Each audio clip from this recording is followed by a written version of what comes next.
Hi friends, welcome back to the lecture series of SSC JEE reasoning. आज का हमारा topic है dice. तो क्वेश्चंस की तरफ बढ़ने से पहले कुछ बेसिक्स के बारे में बात करेंगे। देखो, डाइस दो टाइप्स की होती है, एक होता है स्टैंडर्ड डाइस और एक होता है जनरल डाइस। लेकिन जनरल डाइस को नॉन स्टैंडर्ड डाइस भी कहा जाता है। ठीक है, तो स्टैंडर्ड डाइस क्या होता है? स्टैंडर्ड डाइस में sum of any two side will not be equal to 7। अब आप दोनों में से एक एक साइड्स नहीं लेंगे, कभी भी आप एक की डाइस को चेक करेंगे। ठीक है, इस एक डाइस में दो फेस का सम 7 नहीं होगा। Sum of two faces not equal to 7 मतलब कि वो स्टैंडर्ड डाइस होगा। और स्टैंडर्ड डाइस में जब भी आपको क्वेश्चन पूछा जाएगा, ऑपोजिट आकर निकालना होगा, तो हमेशा याद रखना स्टैंडर्ड डाइस में sum of opposite side will be equal to 7। Sum जो होगा वो 7 होगा ऑपोजिट साइड्स का। मतलब कि अगर आपको 1 का ऑपोजिट चाहिए तो 1 प्लस 6 इक्वल्स टू 7, क्योंकि टोटल तो 7 ही होगा। आपको 1 का ऑपोजिट चाहिए तो 1 में 6 प्लस कर दूंगा तो टोटल 7 होना चाहिए। दैट मीन्स 1 का ऑपोजिट 6 होगा। अगर मुझे पूछा गया है कि 2 का ऑपोजिट कितना होगा स्टैंडर्ड डाइस में, तो 2 प्लस 5 करूंगा तब जाके 7 बनेगा। दैट मीन्स 2 का ऑपोजिट 5। वैसे ही 3 का ऑपोजिट मुझे पूछा तो मुझे आंसर 7 लाना है, तो 3 प्लस 4 करूंगा तो 7 आ जाएगा। दैट मीन्स 3 का ऑपोजिट होगा 4।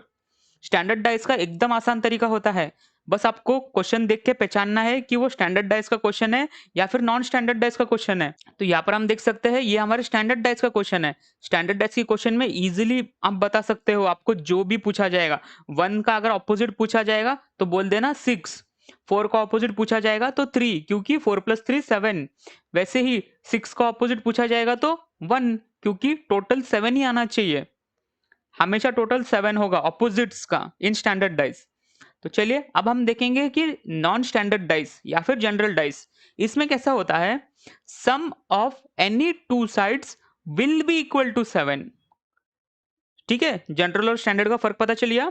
स्टैंडर्ड में will not be equal to 7 and general में विल बी इक्वल टू 7। मतलब देखो, कोई भी दो साइड का सम 7 होगा। जैसे ये 5 प्लस 2 करूंगा तो 7 मिल गया, और चेक करने की जरूरत ही नहीं है। ये एक क्वेश्चन है, ठीक है, ये एक क्वेश्चन है। इस एक क्वेश्चन में मुझे एक का भी सम 7 मिल गया। दैट मीन्स कि ये जनरल डाइस का क्वेश्चन आ गया। अब मुझे इसको जनरल डाइस के तरीके से सॉल्व करना है। ठीक है, 5 प्लस 2 7, तो अब ये जनरल डाइस का क्वेश्चन हो गया। अब जनरल डाइस में भी दो टाइप के डाइस होते हैं, एक होता है क्लोज डाइस और एक होता है ओपन डाइस। ठीक है, नॉर्मली सबसे ज्यादा क्वेश्चन जो एसएससी जेईई में पूछे जाते हैं वो ओपन डाइस के बेसिस पे पूछे जाते हैं। ठीक है, बहुत आसान होता है ओपन डाइस। देखो, अब इसके कुछ मेन पॉइंट्स आपको याद रखने हैं क्लोज डाइस और ओपन डाइस का, कि opposite number can not be adjacent. देखो, क्लोज डाइस में कभी भी opposite number can not be adjacent. या फिर आप इसको एक तरीके से भी ऐसे याद रख सकते हो कि जो भी, मान लो 3 का ऑपोजिट जो भी नंबर होगा, 5 का ऑपोजिट जो भी नंबर होगा, 2 का ऑपोजिट जो भी नंबर होगा, वो कभी भी आपको एक फ्रेम में नहीं दिखाई देगा। ठीक है, opposite number can not be adjacent, या फिर ऑपोजिट नंबर आपको कभी भी एक फ्रेम में नहीं दिखा देगा। आपको एक फ्रेम में कभी भी तीन ही साइड्स दिखेंगे डाइस के। ठीक है, लेकिन ओपन डाइस में अगर आपको ऑपोजिट्स फाइंड करने हैं तो कैसे फाइंड करेंगे? ओपन डाइस में ऑपोजिट फाइंड करना है तो in open dice opposite face will be on a gap of one box in a straight line. इसका मतलब क्या कहता है? ओपन डाइस में अगर आपको कोई ऑपोजिट्स फाइंड करने के लिए बोल दे तो कैसे ऑपोजिट्स निकालोगे? स्ट्रेट लाइन चलेंगे, 1 से चालू करूंगा, एक छोड़ के अगला उसका ऑपोजिट होगा। मतलब 1 का ऑपोजिट हो गया 4। अब मुझे 5 का ऑपोजिट चाहिए। 5 का ऑपोजिट कैसे निकालूंगा? स्ट्रेट लाइन में चलूंगा, एक छोड़ के अगला उसका ऑपोजिट होगा। दैट मीन्स 5 का ऑपोजिट हो जाएगा 2। अब बचा क्या है? सिर्फ 3 और 6 ही बचा है, तो 3 का ऑपोजिट 6 होगा। ठीक है, आपको कभी भी स्ट्रेट लाइन में चलना है और स्टार्टिंग से कैलकुलेट करना चालू करना। मतलब मैं सबसे पहले 1 का निकालूंगा, 1 का अल्टरनेट जाऊंगा तो मुझे 4 मिलेगा। दैट मीन्स इसका 1 का ऑपोजिट है 4। 5 का अल्टरनेट 2, एक गैप छोड़ना पड़ेगा। ठीक है, ऑपोजिट्स कभी भी एक गैप के बाद होते हैं ओपन डाइस में। अभी हमको जनरल डाइस के बारे में ही और डीपली जाना पड़ेगा, क्योंकि स्टैंडर्ड डाइस से क्वेश्चंस आपको नहीं देखने के लिए मिलेंगे। अगर कभी मिल भी गया तो फिर उसको सॉल्व करने का बहुत आसान होता है। जब मैंने आपको बता दिया कि अगर ऑपोजिट फाइंड करने के लिए बोला तो सिंपली उसमें प्लस कर देना कि टोटल 7 लाने के लिए कितने की ज़रूरत है। इसलिए स्टैंडर्ड डाइस का क्वेश्चन नहीं आता, मोस्टली जनरल डाइस के ही आते हैं क्योंकि थोड़े कॉम्प्लिकेटेड होते हैं जनरल डाइस। तो जनरल डाइस में हम थोड़ा और डीपली चलेंगे। देखो, अब जनरल डाइस में और 2 केस आ जाते हैं। If 1 face is common and if 2 face is common. अब देखो, ये एक क्वेश्चन है और ये एक क्वेश्चन है। इस क्वेश्चन में कैसा दिया गया है कि एक फेस कॉमन है, कौन सा? 2 3 4 2 5 1। अब कौन सा फेस कॉमन है? यहाँ पर 2 कॉमन है, ठीक है, इन दोनों में 2 कॉमन है। अब जब 1 फेस इज कॉमन होगा तब आप क्या करोगे? जो भी फेस कॉमन होगा वहां से क्लॉकवाइज, जो भी फेस कॉमन होगा वहां से क्लॉकवाइज। मान लो ये 2 यहां पर होता तो आप यहां से क्लॉकवाइज चलते, जहां पर भी होगा वहां से क्लॉकवाइज। मतलब मैं लिखना चालू करूंगा, अब 2 से मुझे क्लॉकवाइज बढ़ना है। 2, 2 के बाद क्लॉकवाइज जाऊंगा तक अगला क्या आएगा? 3, 3 के बाद 4, क्लॉकवाइज जाऊंगा। अब वैसे ही अगले डाइस के लिए देखूंगा, जो मेरा सेम होगा ना, जो फेस सेम होगा वहां से क्लॉकवाइज चलना है आपको। अब 2 के बाद अगला क्लॉकवाइज क्या है? 5। तो 2, ठीक है, यहाँ पर मैंने कैसे लिखा था? 2 3 4, वैसे ही यहाँ पर भी मैं 2 से ही स्टार्ट करूंगा। सबसे पहले 2 लिखूंगा, उसके बाद क्लॉकवाइज क्या है? 2 के बाद अगला 5, 5 के बाद अगला 1। तो यहां से मुझे क्या देखने के लिए मिलता है? देखो, यहां से मुझे क्लियरली ये चीज पता चलता है कि 3 का ऑपोजिट है 5, 3 का ऑपोजिट है 5 और 4 का ऑपोजिट है 1। 3 का ऑपोजिट है 5, 4 का ऑपोजिट है 1। अब बचा 2, 2 का ऑपोजिट मैं कैसे लाऊंगा? मुझे 3 का ऑपोजिट 5 पता चल गया, 4 का ऑपोजिट 1 पता चल गया, 2 का ऑपोजिट कैसे पता चलेगा? अब देखो, 1 2 3 4 5 डाइस में कितने फेसेस होते हैं? 6 फेसेस होते हैं। टोटल 6 फेस होते हैं। तो बचा क्या नंबर? सिर्फ एक ही नंबर बचा है, 6। तो ऑब्वियस सी बात है 2 का ऑपोजिट 6 आने वाला है। आसान था। If one face is common, ये तरीका है ऑपोजिट्स फाइंड करने का। कैसा?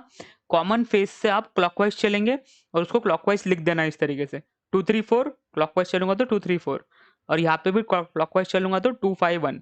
जहां पे फेस होगा कॉमन वहां से क्लॉकवाइज, ठीक है। तो 2 5 1 लिख दिया, तो यहाँ से मुझे 3 का 5 पता चल गया ऑपोजिट, 4 का 1 पता चल गया, 3 का 5, 4 का 1। बचा क्या? 2। एक ही नंबर बचता है ना, अगला नंबर क्या होगा? 6। इस तरीके से आप फाइंड करोगे if one face is common, आपको ऑपोजिट पूछा जाएगा तो। अब आता है अगला condition, if 2 face is common. Question में आपको ऐसे दिया है और 2 फेस कॉमन है, 2 फेस कॉमन है। यहाँ पर कॉमन क्या क्या है देखो, 2, यहाँ पर भी 2, 6, यहाँ पर भी 6। तो इसका क्वेश्चन होगा कि व्हाट इज ऑपोजिट ऑफ 5। तो यहाँ पर 5 का ऑपोजिट हो गया 3, ठीक है, या फिर 3 का ऑपोजिट हो गया 5, एक ही बात है। इफ 2 फेस इज कॉमन, जो भी फेस कॉमन है उसको काट दो। 2 और 6 कॉमन थे, 2 और 6 कॉमन थे, 2 और 6 को काट दो। बचा क्या? 5 बचा यहाँ पर 3 बचा। यहाँ से आप बोल सकते हो कि 5 का ऑपोजिट है 3। अब क्वेश्चंस की तरफ बढ़ेंगे, आपका डाउट क्लियर हो जाएगा। प्रीवियस ईयर के क्वेश्चंस लेंगे हम लोग। चलिए क्वेश्चन स्टार्ट करते हैं। तो देखिए पहला क्वेश्चन क्या कहता है, 6 different figures are drawn as shown in the figure, a paper is folded as shown in the figure to form a cube, what is the figure opposite to 2 circle. मुझे क्या पूछा है? Opposite to 2 circle. 2 सर्कल कौन सा है? ये वाला है 2 सर्कल। मैंने आपको एक सिंपल सा तरीका बताया था, ऑपोजिट्स फाइंड करना है तो कैसे करेंगे। ये हमारा क्या है? ओपन डाइस है। ओपन डाइस में ऑपोजिट्स कैसे निकलते हैं? एक को छोड़ के एक। In open dice opposite face will be on a gap of 1 box in a straight line. अब ऑपोजिट निकालना आसान है। कैसे निकलेगा ऑपोजिट? 2 सर्कल, ठीक है, 2 सर्कल्स का ऑपोजिट एक छोड़ के अगला इक्वल टू। अब चाहिए तो मैं इसका भी निकाल सकता हूँ। सिंगल सर्कल का एक छोड़ के अगला ट्रायंगल हो गया और इसका एक छोड़ के अगला ये हो गया। इस तरीके से आप ऑपोजिट्स निकालते हो। अब डबल सर्कल का ऑपोजिट क्या है? Equal to. आसान है, therefore option A is the right answer. Questions तो आसान लग रहे हैं बहुत, क्योंकि अगर ऐसे ऑपोजिट फाइंड करना है तो कितना आसान है फाइंड करना। लेकिन आगे आगे बढ़ते जाएंगे तो कॉम्प्लिसिटी और आगे बढ़ते जाएगी। चलिए नेक्स्ट क्वेश्चन की तरफ चलते हैं। इस क्वेश्चन में क्या पूछा है, 4 positions of a cube are shown below. If symbol sun is at the top, what symbol will be at the bottom? इस क्वेश्चन का ये मतलब है कि मुझे सन का ऑपोजिट पूछा है। टॉप और बॉटम मतलब क्या कह सकते हैं हम, ऑपोजिट पूछा है। ठीक है, देखो एक क्यूब में 6 हो सकते हैं, तो 6 यहाँ पर क्या क्या है वो फाइंड कर लो। एक हो गया सन, ठीक है, ऑप्शन सी देख के पता चल जाएगा, सन हो गया।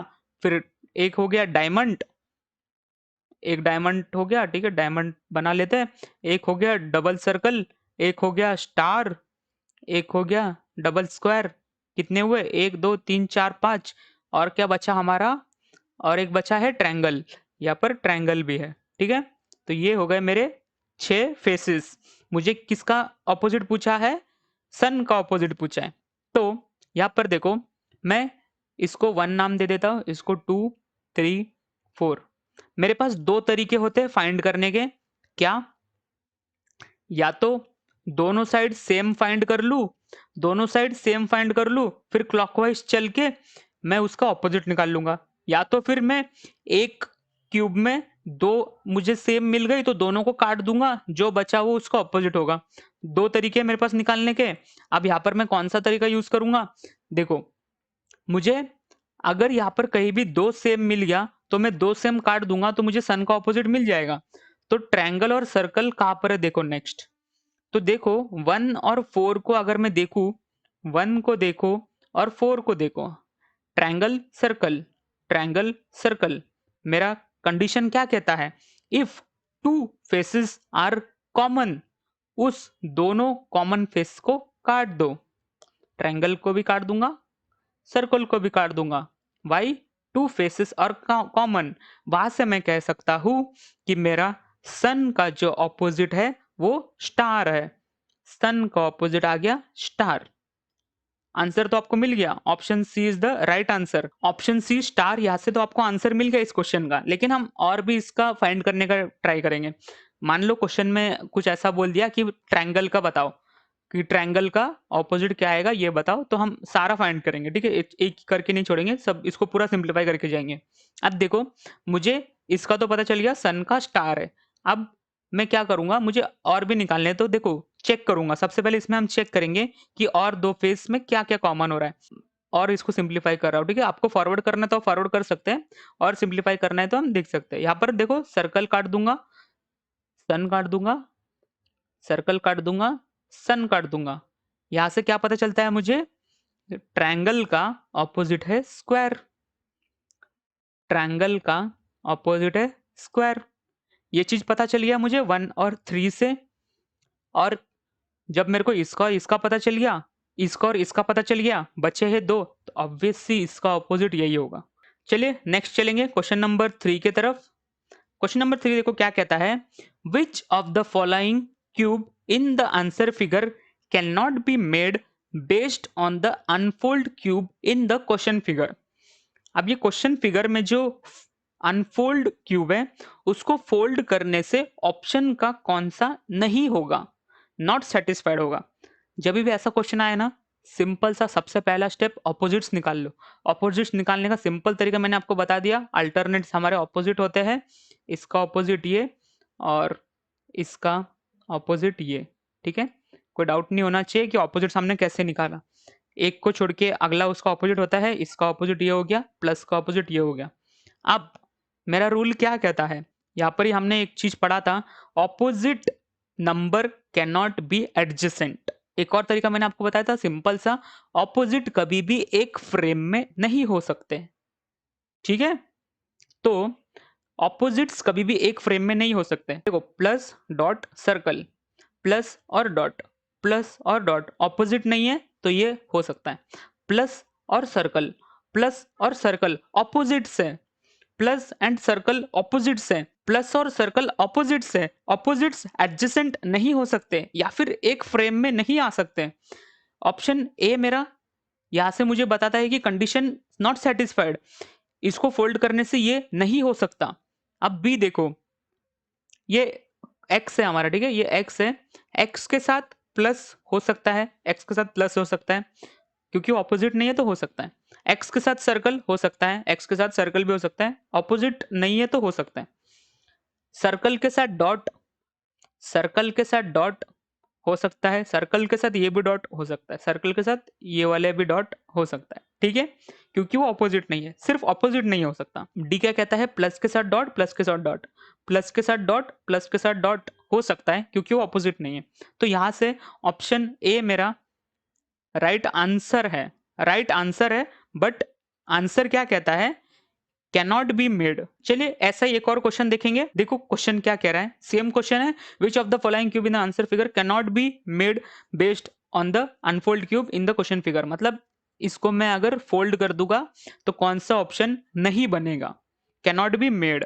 ठीक है, सिंपल सा तरीका मैंने आपको बताया था, ऑपोजिट्स फाइंड कर लो। ऑपोजिट निकालना एकदम आसान है, इस डॉट का ऑपोजिट ये ट्रायंगल। ठीक है, ऑपोजिट्स मुझे मिल गए। अभी हमारा रूल क्या कहता है, ऑपोजिट्स एक फ्रेम में नहीं हो सकते, या फिर जो ऑपोजिट्स है वो एक दूसरे के एडजेसेंट नहीं हो सकते। तो देखो यहाँ पर मुझे क्या पता चलता है, अब मैं चेक करूंगा, plus dot dot zero, dot dot और जीरो, डॉट डॉट का ऑपोजिट जीरो है। ठीक है, इस डॉट डॉट का ऑपोजिट जीरो है, डॉट डॉट का ऑपोजिट जीरो एक फ्रेम में आ गया, मतलब ऑप्शन ए पॉसिबल नहीं है। Opposites can not be adjacent.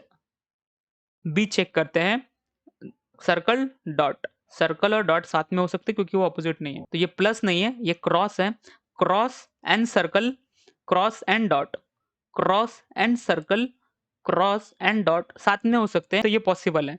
सी देखते हैं, सर्कल प्लस और ट्रायंगल, सर्कल प्लस और ट्रायंगल पॉसिबल है क्योंकि सर्कल का ऑपोजिट कौन है, 5 डॉट। ठीक है, सेटिस्फाइड। डी देखो, plus 5 dot, 1 dot, plus 5 dot और 1 डॉट पॉसिबल है। मेरा किसके साथ प्रॉब्लम हो रहा था, प्लस अगर इनटू के साथ आएगा तो प्रॉब्लम होगा, क्योंकि प्लस का ऑपोजिट इनटू है तो दोनों एक फ्रेम में नहीं आ सकते। ठीक है, आंसर मुझे ए मिल चुका है कि ए पॉसिबल नहीं है, पॉसिबल आउटकम नहीं है ये इसका। चलिए नेक्स्ट क्वेश्चन की तरफ बढ़ेंगे। अगला क्वेश्चन देखिए क्या कहता है। देखो नेक्स्ट क्वेश्चन दिखने में ये बहुत आसान लग रहा है, लेकिन इसको अटेम्प्ट करके देखिए। क्वेश्चन क्या कहता है, which of the following cube in the answer figure cannot be made based on the unfold cube. पिछले दो क्वेश्चन जो हमने किए वैसा ही क्वेश्चन है, बट यहां पर दो फेसेस सेम टू सेम है, ट्रायंगल ट्रायंगल, सर्कल सर्कल। थोड़ा सा कॉम्प्लिकेटेड है, थोड़ा सा कॉम्प्लिकेटेड। ठीक है, पहले आप खुद सॉल्व करने का ट्राई करो, अगर नहीं हो रहा है तो फिर वीडियो को कंटिन्यू करो, पॉज करके पहले खुद ट्राई करो। देखो यहाँ पर क्या कहता है, मुझे पहले ऑपोजिट्स फाइंड करने हैं। ट्रायंगल का ऑपोजिट डॉट डॉट, ठीक है, ट्रायंगल का ऑपोजिट सर्कल, सर्कल का ऑपोजिट 5 डॉट। ठीक है, ट्रायंगल का ऑपोजिट डॉट हो गया, ट्रायंगल का ऑपोजिट सर्कल भी है, ट्रायंगल का ऑपोजिट सर्कल भी है, एंड सर्कल का ऑपोजिट 5 डॉट भी है, सर्कल का ऑपोजिट 5 डॉट वाला भी है। तो यहाँ पर ये प्रिंटिंग मिस्टेक नहीं है, ठीक है, ये प्रिंटिंग मिस्टेक को कंसिडर मत कीजिएगा, नहीं तो बोलोगे कि प्रिंटिंग मिस्टेक है इसलिए ऑप्शन ए टिक करके आ जाओगे। ठीक है, प्रिंटिंग मिस्टेक को कंसिडर मत कीजिए। ये मुझे इसके ऑपोजिट्स पता चल गए।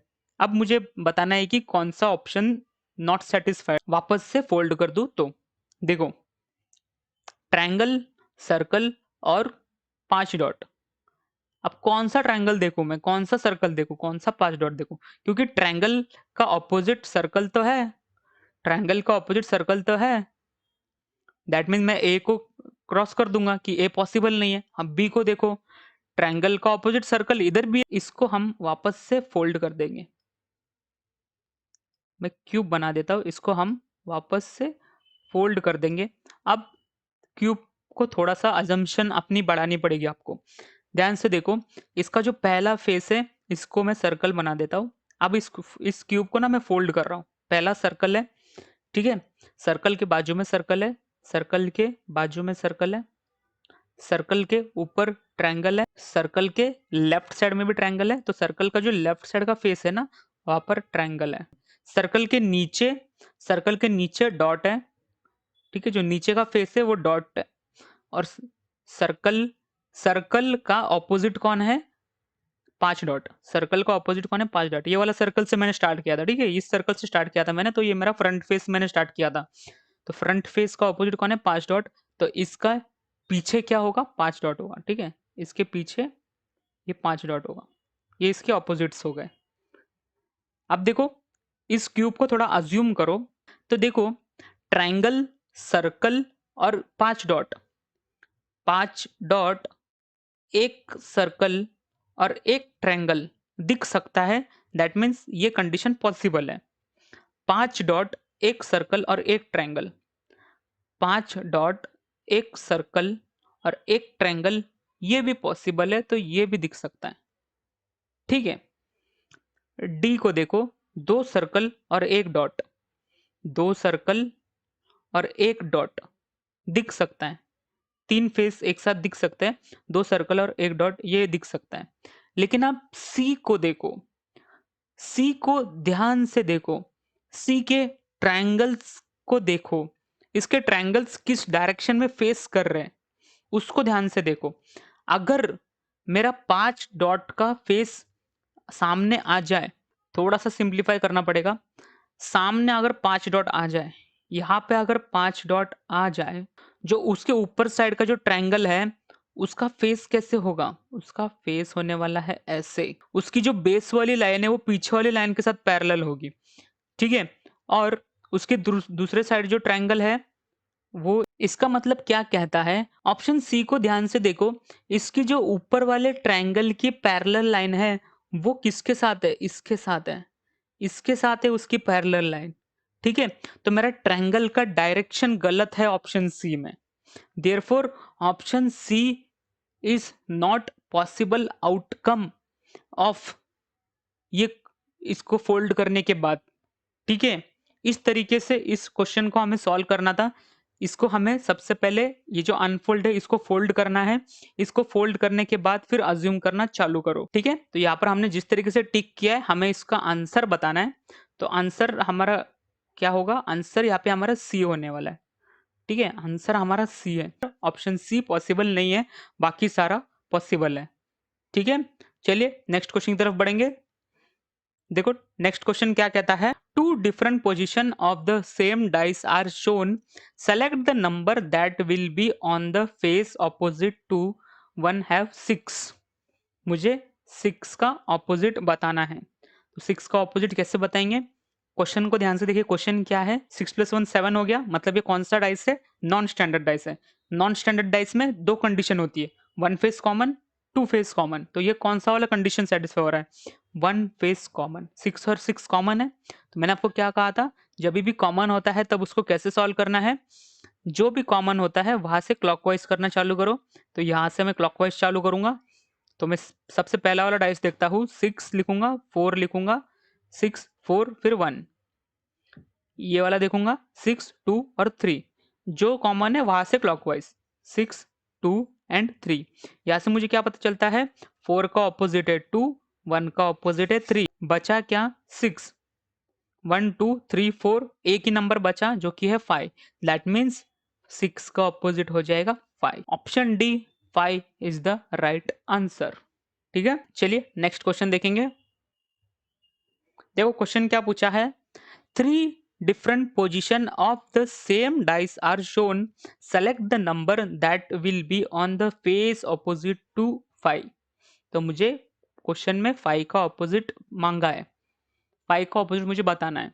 सबसे पहले देखो स्टैंडर्ड डाइस है, ये नॉन स्टैंडर्ड डाइस है, तो यहाँ पर 5 + 2 दिख रहा है 7। एनी टू फेसेस का सम 7 होता है, that means it's a non standard dice. तो 5 मेरा सिर्फ एक आखिरी वाले इसमें, तो मुझे कौन सा देखना पड़ेगा? यहाँ पर देखूंगा तो 2 और 2 कॉमन है, इसलिए मैं 1 और 2 को ना देखते हुए 2 और 3 को देखूंगा, ठीक है? 2 और 3 को क्यों देखूंगा? क्योंकि मेरा 5 इसमें है, और जिसके अंदर 5 है उसमें जो 2 वो दूसरे वाले के साथ कॉमन है, तो मुझे 2 और 3 को कंपेयर करना पड़ेगा। व्हाइल कंपेयरिंग 2 एंड 3, तो देखो कॉमन फेस कौन सा है? 2 कॉमन फेस है। जो कॉमन फेस है वहां से क्लॉकवाइज चलेंगे, कॉमन फेस से क्लॉकवाइज चलेंगे। सबसे पहले लिख दूंगा 2, पहले इसका देख रहा हूँ मैं, ठीक है? 2 3 6, 2 3 6 क्लॉकवाइज चलूंगा, तो यहाँ पर भी क्लॉकवाइज चलना है। 2 5 1 2 5 1। तो यहाँ से मैं डायरेक्टली देख सकता हूँ 5 का ऑपोजिट है 3। Option A is the right answer. कितना आसान था। चलिए नेक्स्ट क्वेश्चन की तरफ बढ़ेंगे। तो नेक्स्ट क्वेश्चन देखो, 4 different position of the same dice are shown. Find the number on the face opposite to the 3। 3 का ऑपोजिट मुझसे मांगा है क्वेश्चन में। तो देखो देखो सबसे पहले इसमें 3 है, इसमें 3 है और इसमें 3 है। लेकिन एक चीज आप यहाँ पर डायरेक्टली ध्यान से देख सकते हो। इसको मैं नाम दे देता हूँ 1 2 3 एंड 4। अगर मैं 1 और 3 को देखूं तो मेरा यहाँ पर वो वाला कंडीशन आ रहा है कि 2 फेसेस और common 4 6 4 6। 2 faces are common. 2 faces common मतलब कॉमन वाले कट जाएंगे और 3 बचा 5 बचा, दैट मीन्स 3 का ऑपोजिट है 5। Option B 5 is the right answer. ठीक है, कंडीशन दो ही है, एक 1 फेस कॉमन, एक 2 फेस कॉमन। तो ये वाला कौन सा कंडीशन था, कंडीशन 2, जिसमें 2 फेसेस आर कॉमन। 3 का ऑपोजिट मिल गया मुझे 5। आसान था। चलिए नेक्स्ट देखेंगे, लास्ट वाला। यहाँ पर पूछा है 3 different position of the same dice are shown below. Identify which letter will appear on the face opposite to the n। n का ऑपोजिट पूछा है मुझे। तो यहाँ पर देखूंगा मैं, कंडीशन सेटिस्फाई करूंगा। सबसे पहले ये कौन सा कंडीशन है, 1 फेस कॉमन या फिर 2 फेस कॉमन। तो देखो ये एक चीज मुझे पता चल रहा है कि 2 फेस कॉमन वाला कंडीशन तो नहीं है। कहीं भी मैं देखूंगा तो मुझे 2 फेस कॉमन नहीं दिख रहे। 2 फेस कॉमन नहीं दिख रहे मतलब सिंगल फेस कॉमन वाला होगा। तो मुझे सबसे पहले देखना है कि n किस में है। इसमें n नहीं है, इसमें n नहीं है, इसमें n है।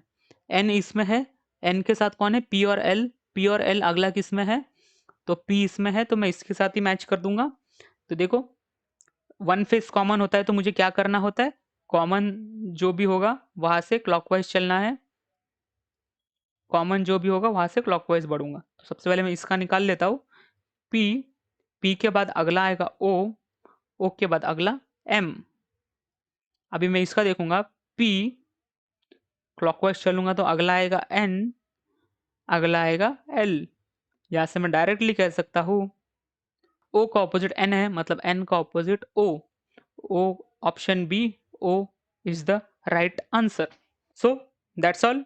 Thank you for watching. मिलते हैं आपसे अगले किसी वीडियो में एक नए टॉपिक के साथ।